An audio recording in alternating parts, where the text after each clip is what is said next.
सिया अब इस लाइफस्टाइल से भी परेशान हो चुकी थी।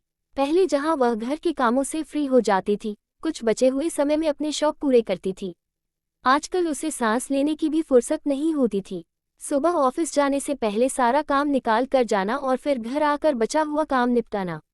जिंदगी बिल्कुल बंद हो गई थी। वह खुद इस बोरिंग लाइफ से त्रस्त हो चुकी थी, मगर अपना ये कमजोर पहलू वह समीर को दिखाना नहीं चाहती थी। ये सब कुछ उसने समीर से छुपा कर रखा था। आखिर उसकी भी कोई सेल्फ रिस्पेक्ट थी। वह भला कैसे बता देती कि वह कितनी परेशानी में गुजर रही है। पर समीर उसका चेहरा देखकर समझ जाता था। वह कितनी भी परेशानी में होती थी, कितनी भी थकी हुई होती थी, वह समीर से अपनी उलझन शेयर नहीं करती थी, जबकि पहले वह मोहल्ले वालों की भी प्रॉब्लम समीर को बता देती थी। समीर सब कुछ जानते समझते हुए भी चुप था, लेकिन सिया दूसरे एंगल से सोच रही थी।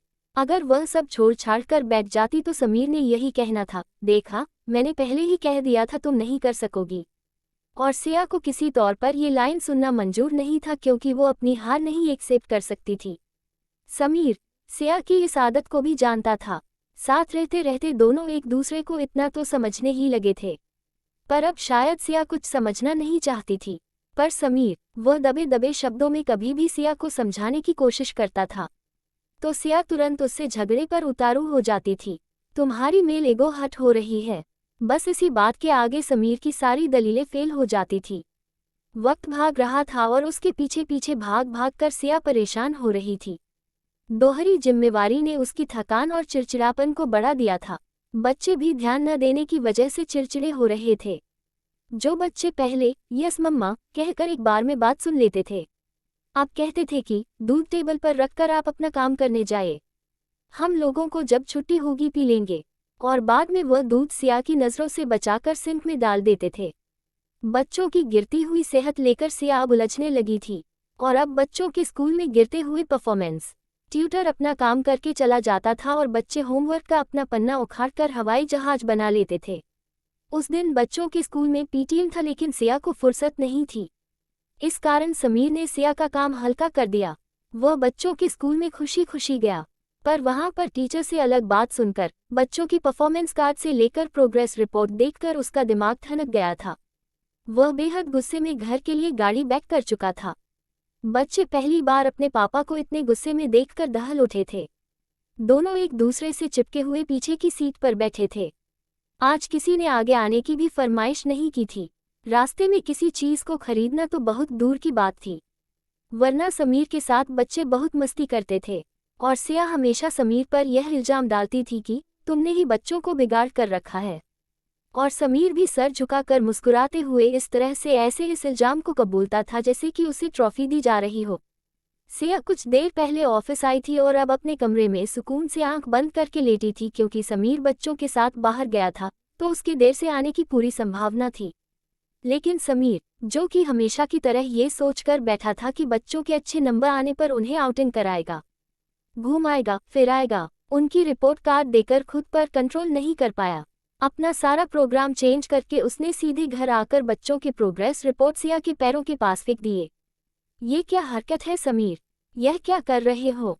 अचानक से समीर की इस हरकत पर सिया उछल गई थी। वही तो मैं भी पूछना चाहता हूँ, क्या कि तुम कर क्या रही हो?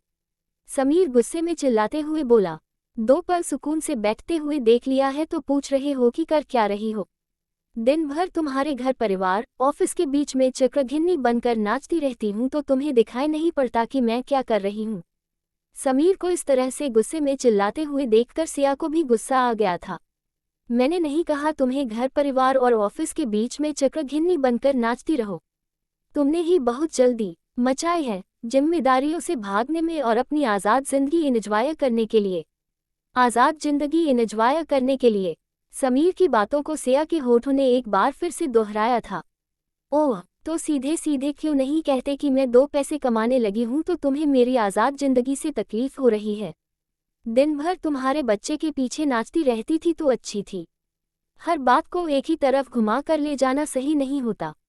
सिया, मैं बस तुमसे यही कहना चाह रहा हूँ कि तुम बच्चों पर ध्यान दो।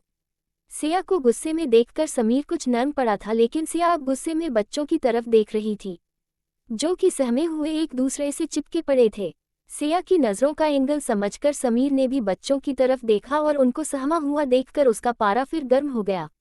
बच्चों की तरफ गुस्से से देखने से कोई फायदा नहीं है, उन्होंने कुछ नहीं किया है। मैंने तुमसे पहले भी कहा था, मेड और आया माँ जैसी नहीं होती। बच्चों की सेहत दिन ब दिन गिरती जा रही है। वह अधिकतर अपना टिफिन फिनिश करके नहीं आते और सुबह जल्दीबाजी में आधा खाना खाकर चले जाते हैं। तुम अच्छी तरह से जानती हो कि सुहानी और समय तुम्हारे हाथ से खाना खाने के आदी है। अभी तो वह स्कूल के माहौल में एडजस्ट भी नहीं हुए थे और तुमने उन्हें अपनी की तरफ से भी फ्री कर दिया है। समीर ने आगे बढ़कर दोनों बच्चों को अपनी गोद में उठा लिया था। फ्री कर दिया का क्या मतलब? सिया ने अपनी आंखें छोटी की। वही मतलब है जो कि तुम समझना नहीं चाहती। सिया, मैं तुमसे ज़्यादा कुछ नहीं कहना चाहता, बस इतना चाहता हूँ कि तुम बच्चों को टाइम दो, प्रॉपर टाइम दो, ताकि आगे जाकर हमें पछताना ना पड़े। समीर बच्चों को कमरे से बाहर लेकर जाते हुए बोला। बच्चे तो लगता है जैसे केवल मेरी ही रिस्पॉन्सिबिलिटी में लिखे हुए हैं, उनको लेकर तुम्हारी तो कोई रिस्पॉन्सिबिलिटी जैसे बनती ही नहीं। सिया ने भी पलटकर जवाब दिया। समीर जितना ही शांति से काम लेना चाहता था कि सिया की बातें उसे सुलगा रही थी। बेटा आप लोग जाकर टीवी पर कार्टून देखो, मैं थोड़ी देर में आता हूँ, फिर हम ढेर सारी मस्ती करेंगे। समीर ने बच्चों को बाहर जाने का इशारा किया और खुद सिया के सामने आकर खड़ा हुआ। क्या कहा तुमने कि बच्चों को लेकर मेरी कोई रिस्पॉन्सिबिलिटी नहीं बनती? ऐसा नहीं है, बनती है, बिल्कुल बनती है और जहाँ तक हो सकता है मैं करता भी हूँ, लेकिन वह अभी बहुत छोटे हैं और माँ की जगह दुनिया में कोई नहीं ले सकता, पिता भी नहीं। इस बात को समझो सिया, मैं तुम्हारा कोई दुश्मन नहीं हूँ और बच्चे ना सिर्फ अकेले तुम्हारे हैं, ना मेरे, वह हमारे बच्चे हैं। हम दोनों को मिलकर उनको अच्छी परवरिश देना है और अगर तुम्हें जॉब करने में प्रॉब्लम हो रही है तो कुछ समय के लिए अपनी जॉब छोड़ दो। 2-4 साल के बाद फिर से कंटिन्यू कर लेना, जब बच्चे हायर क्लास में चले जाएंगे। समीर ने सिया को कंधों से पकड़कर समझाया। पर क्या सिया समीर के समझाने से समझ सकती थी? उसके अंदर तो एक मृत तृष्णा जगी हुई थी, सुपर वुमन बनने की, जिसकी तलाश में वह भटकती ही जा रही थी। कहानी पसंद आने पर चैनल को लाइक और सब्सक्राइब करना मत भूलें। धन्यवाद।